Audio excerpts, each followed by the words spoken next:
يا أيها الذين آمنوا إذا نودي للصلاة من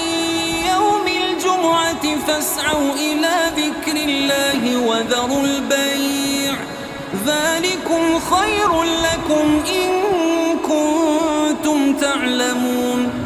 فإذا قضيت الصلاة فانتشروا في الأرض وابتغوا من فضل الله واذكروا الله كثيرا لعلكم تفلحون.